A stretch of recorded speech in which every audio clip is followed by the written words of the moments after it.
최근에 변동성 장세에서 우리가 어떤 식으로 투자 전략 가져가야 될지 그 부분 더 먼저 여쭤보고 싶네요.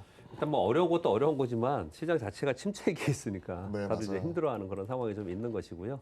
화면 먼저 그냥 일단 먼저 화면부터 하나 보겠습니다. 네.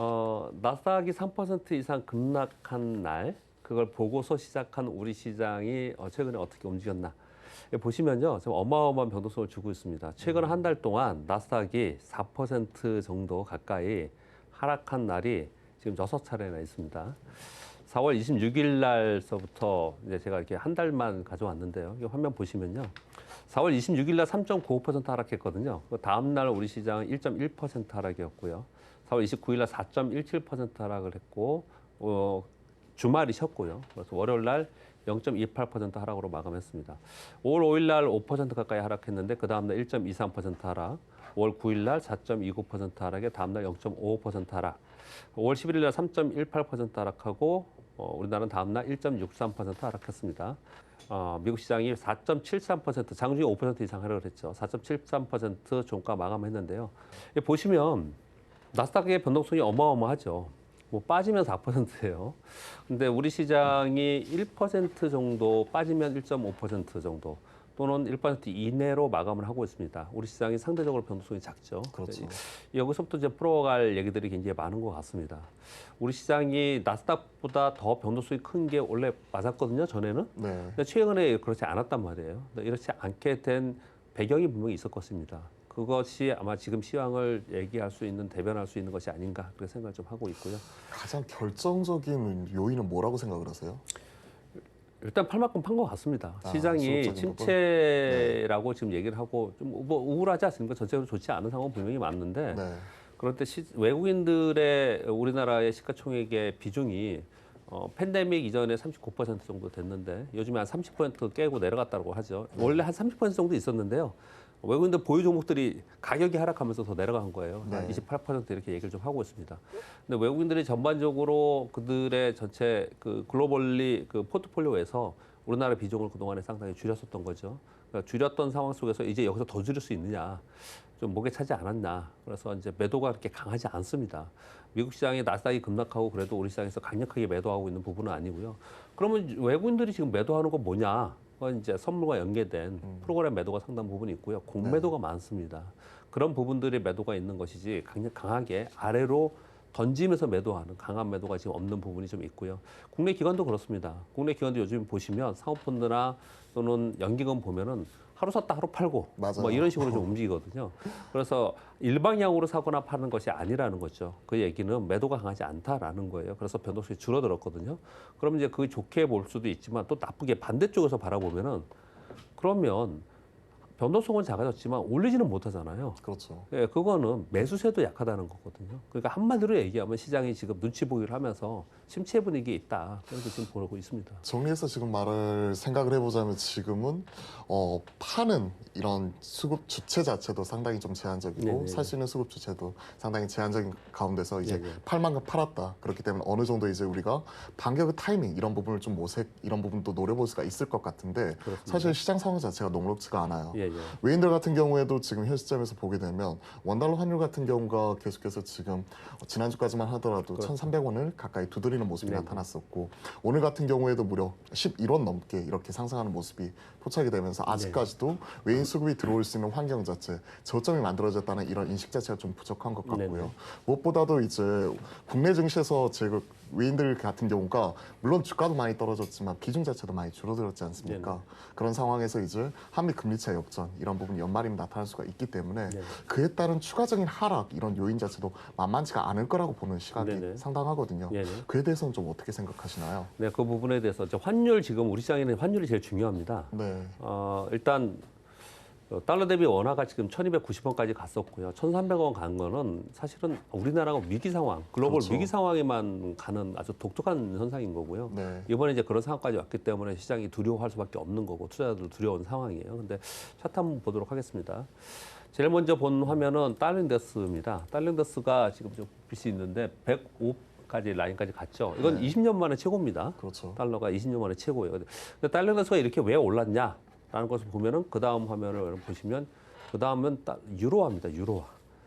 유로화도 내일이 계속 하락하고 있습니다. 근데 유로화가 계속 이렇게 하락한 원인을 지금 찾아야 됩니다.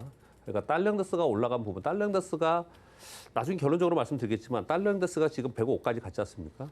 달러인덱스가 떨어진다는 얘기는 상대 가치인 상대국의 통화 가치인 우리나라 원화가 지금 계속 약세인데 이것이 네. 강세로 하향 안정화 될 수 있고 네. 하향 안정화 되면 우리나라의 외국인들이 매수 진입이 가능하겠죠. 그러면 매수 진입하면 당연히 프로그램으로 들어올 거고 인덱스 자금이 들어올 거고 뭐 삼성전자, 삼성전기, 현대차 이런 걸 사겠죠. 그렇죠. 그럼 이제 지수는 반등을 할 것이고 네. 결국은 우리 시장은 환율에 의해서 움직이는 건데 그걸 말씀을 드리려고 하는 건데요. 달러인덱스가 지금 105까지 가 있습니다. 그런데 유로화도 계속 떨어지고 있어요. 근데 유로화가 떨어지는 원인은 크게 두 가지가 있습니다. 하나는 우크라이나 전쟁이에요. 우크라이나 전쟁으로 인해서 가장 피해국인 유로화 통화가 약세가 된 것이에요. 네. 그렇기 때문에 유로화가 약세다 보니까 달러인덱스의 비중이 한 48%가 유로화로 돼 있지 않습니까? 상대로.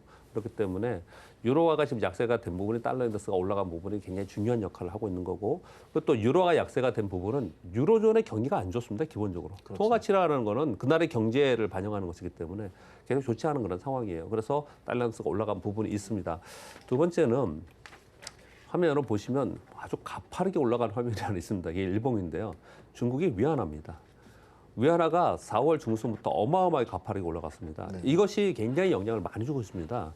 근데 중국의 위안화가 그동안에 괜찮다가 잘 버티고 있다가 4월 중순서부터 이렇게 급격하게 올라간 부분은 도시봉쇄입니다.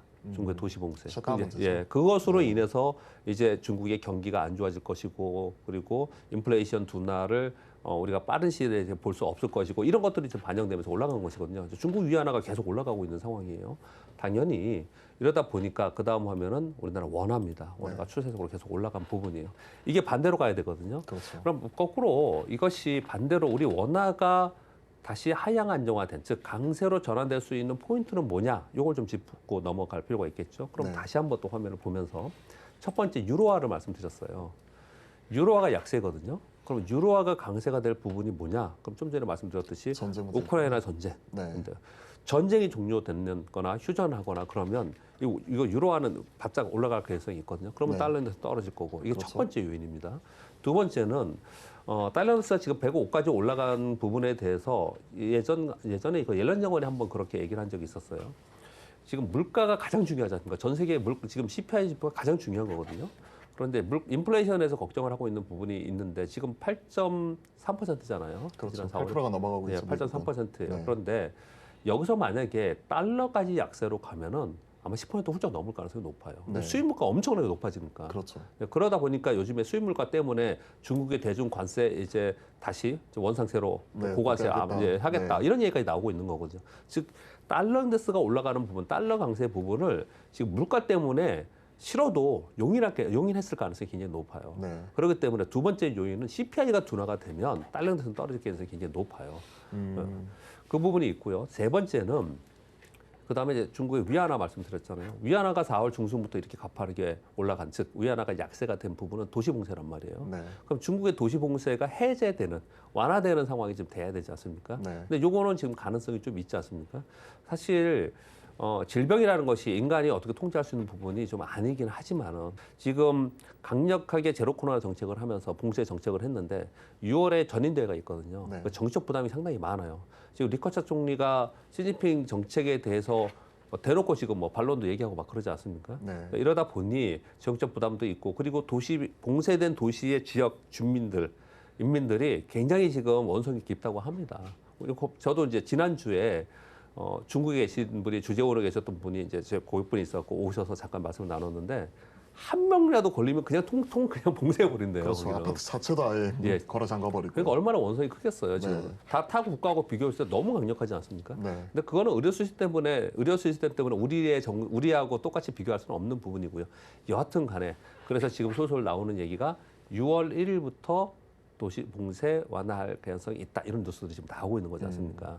그렇다면은 얘도 이제 꺾여 내려올 가능성이 있는 거죠. 네, 전반적으로 지금 그 말씀을 주신 게 가장 중요한 핵심적인 지표로서 이제 환율을 말씀을 해주셨고 네, 네. 달러 인덱스 강세 이런 네, 부분으로 그게 세 가지 요인 예. 말씀을 해주셨는데 정리해서 말씀하시자면 이제 그 달러 인덱스 관련돼서 우리가 네. 첫 번째로 살펴볼 수 있는 게 바로 유로화 관련해서 돌아야 된다. 네네. 이런 부분은 우크라이나 전쟁 네네. 마무리가 되는 부분과 그리고 CPI 이런 부분 꺾이는 부분 확인해야 되는데 우리가 3월달, 4월달 우리가 이런 CPI 바라보게 되면 아직까지도 이런 물가에 대한 피크 아웃은 좀 멀었다 하는 이런 시장 분석 자체가 좀 있었잖아요. 그렇죠. 그러면서 다시 한번 또 성장세 흔들리고 예. 그리고 최근에 이제 월마트나 타겟 이런 부분의 실적 예. 가이던스나 그 실적을 보게 되면 네네. 시장은 눈높이에 미치지 못하면서 실질적으로 이러한 물가 상승이 향후 이런 기업들의 실적 둔화로 이어지는 모습 자체를 확인을 했었고요. 그렇습니다. 결국 이런 부분 시간이 필요한 거고 마지막으로 중국의 이런 셧다운 문제 이런 부분은 시간을 가지고 어찌됐든 한 6월 1일 전후해서 어느 정도 해소될 기미가 보이고 있고 이미 상해에서는 이런 부분이 나타나고 있으니까요. 네, 맞습니다. 지금 네. 환율 때문에 시장에 한번 또 위기 상황이나 텐트럼이 있지 않을까라는 질문을 주신 거지 않습니까? 근데 맞아요. 제가 거기에 이제 대답을 드리고 있는 건데요. 사실 그 지금 세 가지 요인을 말씀을 드렸는데 거기에 두 가지 정도가 좀 덧붙여져 있어요. 하나는 네. 뭐냐면은 지금 EU에서 ECB에서 금리 인상 50bp 금리 인상 얘기를 하기 시작을 했어요. 네. 그 거기서 비슷한 금리 얘기하죠. 인상하면은 금리 인상하면 유로가 올라옵니다. 그럼 달러에서 떨어질 가능성이 있고요. 네. 그리고 또 한 가지는 미국의 경기 지표 자체가 지금 안 좋게 나오잖아요. 네. 한 국가의 경기 지표가 좋지 않은 상황 속에서 아주 고금권의 달러의 강세를 유지하기가 굉장히 어렵거든요. 근데 이런 부분도 경제 지표도 최근에 발표하는 지표를 보면 하루는 좋게 나오고 하루는 나쁘게 나오고 해석 차이 같아요. 예, 예. 예를 들어서 4월 소매 판매나 산업 생산 같은 경우 네, 네. 긍정적으로 나왔고 네, 네. 2분기 GDP 전망률, 네, 네. 전망치도 기존의 1.8%에서 2.5%로 상향 조정이 되는 모습 네. 이런 모습은 긍정적으로 나왔는데 네. 최근에 CEO 대상으로 이와 네. 관련된 네. 추가적인 경기 이런 하방 위험에 대해서 서베이 해보게 되면 네, 또 네. 이런 부분 나쁘게 나오고 네. 사실 어디에 줄 서야 될지를 모르겠거든요. 근데 그건 뭐 어쩔 수 없는 지금 현재의 변동성 구간에서 우리가 받아들이고 넘어가야 되는 부분이라고 생각하는데요. 왜 그러냐면은 돌발 변수가 너무 많이 나오고 있잖아요. 그렇죠. 중국의 도시 봉쇄 많은 게 없었으면 시장이 예상 흐름을 어느 정도 쫓아갔을 거라고요. 근데 그런 변수들이 많기 때문에 이게 월별로도 계속 이제 왔다 갔다 하는 부분은 분명히 있거든요. 근데 그 중심값은 추세는 분명히 가져가야 된다고 생각을 하고 있고요. 아까 CPI 말씀 주셨는데 CPI도 화면 한번 좀 보겠습니다. 인베스트닷컴의 화면을 이제 가져왔는데요. CPI의 증가폭을 보면 정말 어마어마합니다. 어마어마하네요, 정말. 네, 어마어마하게 지금 올라가고 있는 그런 상황이에요. 네. 2020년에 팬데믹 이후에 이게 가파르게 지금 올라가고 있는 거거든요. 그렇죠. 이게 계속해서 올라가고 있었던 상황 속에서 지난 4월에 살짝 둔화된 거예요. 아까 네. 말씀 주셨듯이 이게 연속적으로 둔화되면은 시장은 분명히 화답할 가능성이 높아요. 그렇죠. 피크아웃 쳤다. 네, 이제. 그런데 이게 피크아웃인지 아닌지 아직 모르겠다. 예, 확인 좀 더 그러니까 필요하다. 보자 이렇게 얘기를 하고 있는 거예요. 네. 그런 이제 5월 거 보고 6월 걸 보겠다는 얘기거든요. 네. 그거 보고서 시장이 움직이겠다라고 하고 있기 때문에 지금 시장에서는 계속 변동성이 있는 거예요. 못 믿겠다 이라는 거죠. 지금은요. 그렇죠. 하루 급등했다가 하루 급락하는 모습이 네, 나타나고 있고 냉정하게 보면 지금 나스닥도 계속 저점을 뚫고 내려가고 있잖아요. 네, 네. 그런 상황이 지속이 되고 있는 상황에서 국내 증시도 이러한 모습이 나타나고 있으니까 사실 갈피를 잡기가 어려워요. 현 시점에서. 그러니까 지금 시장에는 그 변동성을 시장이 감당하고 우리 투자자들이 감당하면서 넘어가는 거예요. 이 시간. 네. 그러니까 시간이 필요한 부분인 거고요. 그렇죠. 그래서 5월, 6월 지표를 지금 보자고 하는데 이런 겁니다. 이거는 둔화될 개연성이 상당 부분 있습니다. 물론 돌발 변수가 또 뭐가 나올지 모르지만요. 네. 작년 봄에 옐런 장관과 파월 의장이 계속 얘기했던 지금 실수했다고 얘기한 게 이 경기 지표가 조만간은 둔화될 것이다 이렇게 얘기를 했던 거잖아요. 그런데 가을에 오미크론이 터졌잖아요. 그렇죠. 그래서 더 오히려 더 높아졌어요.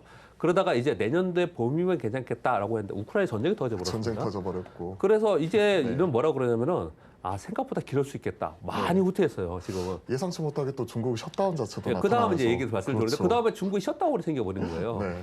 이러다 보니까 이게 빨리 둔화되지 않고 있기 때문에 강력하게 지금 긴축 정책을 쓰려고 하고 있고 그런 것이거든요. 그러면 네. 가만히 얘기를 들어보면은 핵심은 인플레이션 지표예요. 그렇죠. 인플레이션 결국 지표입니다. 인플레이션이 잡혀야 예, 예. 회복에 대한 자신감 이런 부분이 그렇죠. 올라오는 부분이니까요. 지금 경기 침체에 대해서 얘기를 하는 게 그거지 않습니까? 지금 인플레이션이 공급권으로 가고 빨리 둔화되지 않는데 거기에 금리를 계속 올려. 네. 그러면은 물가는 오르고 금리 올리는 상황에서 경기는 둔화돼, 경기지표 둔화돼. 이게 스태그플레이션이잖아요. 그렇죠. SU 공포. 네, 우리가 지금 얘기하고 그걸 있는. 얘기를 지금 하고 있는 그런 상황이거든요. 근데 거꾸로 이걸 다시 생각해 보면은 물가가 둔화되는 모습이 나타나면 심리적인 것도 굉장히 중요하거든요. 네. 이게 둔화되는 모습이 나타나면 긴축 정책도 다소 좀 한숨을 돌리고 좀 천천히 할 수 있을 것이고 네. 그러면 경기 침체 얘기도 쑥 들어갈 가능성이 굉장히 높아요. 네. 사실은. 그래서 결국은 경기 지표이다. 근데 경기 지표의 5월 달치 6월 달치가 나오기에는 아직 시간이 남아 있지 않습니까? 네. 6월 첫째 주에 올게 나올 거고 7월에 나와야 되니까 그리고 당시 6월에 또 금리 인상 50bp 한다고 하는 거고 그러니까 이런 것들을 앞두고 있는 시장이니까 시장을 갈피를 잡을 수 없는 거고 여기서 곧바로 반등하지 못한다는 거죠. 네. 그런데 시장에서는 전반적으로 시장의 정서는 CPI가 둔화가 되던 전쟁이 좀 어떻게 좀 마무리가 되든 아니면 도시봉쇄가 완화가 되든 이런 것들 지금 현재 나와 있는 것들이 악재가 해소되는 과정 속에서 환율이 떨어지고 지금 원화 강세가 되고 CPI가 둔화되면서 양적 긴축에 대한 걱정도 조금씩 덜어들면서 그러면서 터닝할 거다. 이게 기저에 좀 깔려 있는 것은 분명히 맞아요. 네. 그러니까 전체적으로 불안한 심리는 분명히 맞지만 기저에 그게 깔려 있기 때문에 시장을 가만히 보시면요. 시장은 굉장히 약한데 종목은 또 가는 종목은 막 가요. 완전히 부익부 빈익빈 같아요. 예, 완전히 예. 종목 장세다 보니까 예. 주도적인 뚜렷한 수급 주체는 없는데 예를 예. 들어서 2차 전지, 예. LMF 같은 경우에는 예, 예. 신고가 날아가는 예, 모습이 그렇죠. 나타나고 있고 예. 그리고 일부 테마주 이런 종목들은 그렇습니다. 역사적 고점을 경신하는데 예, 그런 종목이죠. 우리가 대다수 시청자분들이 가지고 계시는 이런 삼성전자, 현대차 예. 같은 국내 대표적인 대기업 같은 경우는 지금 상당히 안 좋단 말이에요. 그렇죠. 그럼 그럴 수밖에 없는 게 네. 개별 종목은 시장에 돈이 많으면은 어떤 종목은 이것도 사고 저것도 사고 하는 거지 않습니까? 그렇죠. 근데 시장이 불안해요. 그리고 이제 앞으로 돈을 뺄 거랍니다. 그렇다면 확실한 것만 살 수밖에 없는 거기 때문에 슬림화될 수밖에 없는 게 첫 번째 이유이고요. 그리고 좀 전에 말씀을 드리기를 시장이 그래도 종목으로는 따로 움직인다라고 하는 거는 제가 왜 긍정적으로 보냐면요. 시장이 추세적으로 하락하거나 급락하는 경우에는 뭐 지금 수주 공시가 LNF 수주 공시가 나온 거잖아요. 그래서 네, 급등했지 그렇죠. 않습니까? 수주 공시가 나오던 실적이 좋던 그냥 반영하지 않고 빠져버려요. 네. 주가가. 근데 지금은 반영을 하고 있다라는 거죠. 그러니까 다소 시장의 정서는 좀 변했다라고 말씀을 드리는 거고요.